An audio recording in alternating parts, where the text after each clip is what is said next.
नमस्कार। देश में व्यापम घोटाले से लेकर नीट घोटाले तक लगभग 41 स्थानों पर राज्य व केंद्र सरकारों में शासकीय भर्ती के विषय पर जब भी इम्तिहान हुए हैं उनमें पेपर लीक की शिकायतें आई हैं।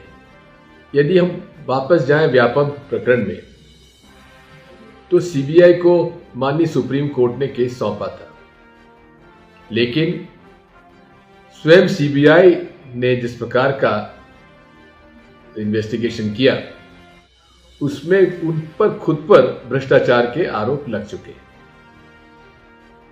पूरी तरीके से सुनियोजित ढंग से इस देश में जितने भी या तो रिक्रूटमेंट के लिए या नीट जैसे इम्तिहान के लिए, जिस तरह से इंजीनियरिंग और मेडिकल कॉलेज में भर्ती के लिए होते हैं, क्लैट में होता है, ऐसे लगभग 41 प्रकरण सामने आए पिछले 5 सालों में। और इसमें दुख इस बात का है कि प्रधानमंत्री जी आज चुप है। लाखों अभिभावकों ने करोड़ों रुपए खर्च कर सैकड़ों करोड़ रुपए खर्च करके सब मिलाकर उन्होंने अपने बच्चों को कोचिंग दिलवाई।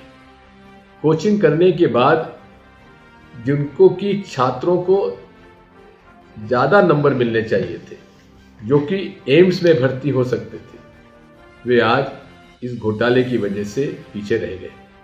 यहाँ तक बताया जाता है कि एक छात्र जिसको कि 720 नंबर नीट में आए हैं, वो हायर सेकेंडरी के इम्तिहान में फेल हुआ है।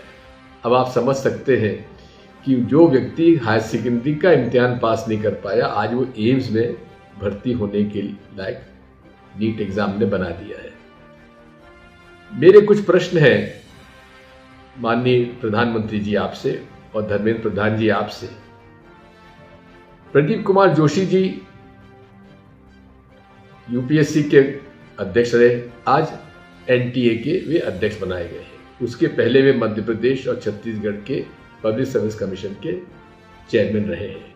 उन्हीं के अध्यक्षता के अंदर इतना बड़ा घोटाला हुआ है, लेकिन जांच के आदेश भी वही दे रहे हैं और वही जांच करेंगे। यदि जिसने जुर्म किया है उसी को जांच सौंप दी जाए, वही प्रोसिक्यूशन का एक अंग बन जाए, तो आप समझ सकते हैं ये घोटाले कैसे कम होंगे। ये सब घोटाला करने वाले लोगों का एक समूह है, पूरे देश में एक माफिया बन चुका है। जिस दिन नीट एग्जाम हो रहे थे, बिहार में मामला पकड़ा गया, पुलिस में रिपोर्ट दर्ज हुई, गुजरात में शिकायत दर्ज हुई है, लेकिन नीट के एनटीए जो कहते हैं कि इसमें कोई दिक्कत नहीं है, कोई अनियमितता नहीं हुई है, ग्रेस मार्क्स दे दिए गए। और कई लोग जो ग्रेस मार्क पास पाकर और 720 नंबर उन्होंने पा दिए।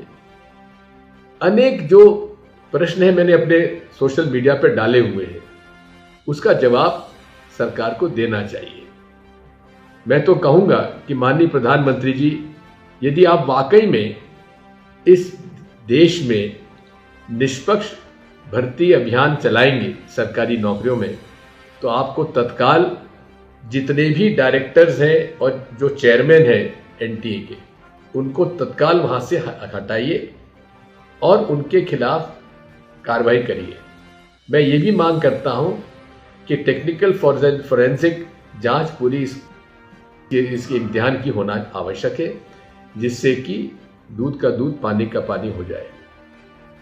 मैं आज इस अवसर पर माननीय प्रधानमंत्री जी आपसे ये भी अनुरोध करूंगा कि इस पूरे नीट इम्तिहान को आप कैंसिल करिए और फिर से इसका इम्तिहान करवाइए, क्योंकि जो लड़के 720 नंबर पा गए हैं वही आज पूरे के पूरे एम्स पे कब्जा कर लेंगे।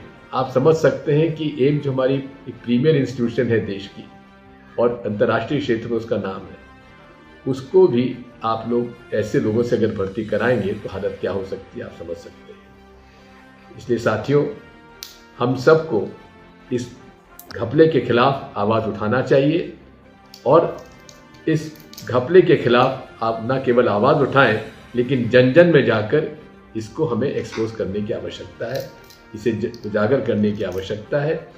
और हमारी सहानुभूति पूरी उन सब हमारे अभिभावकों के साथ है, उनके माता पिताओं के साथ है, जो बच्चे कोचिंग कर 2-2, 3-3 साल से कोचिंग करने के बाद भी इस घोटाले में फंस गए और वे आज नीट एग्ज़ाम क्लियर नहीं कर पाए। बहुत बहुत धन्यवाद।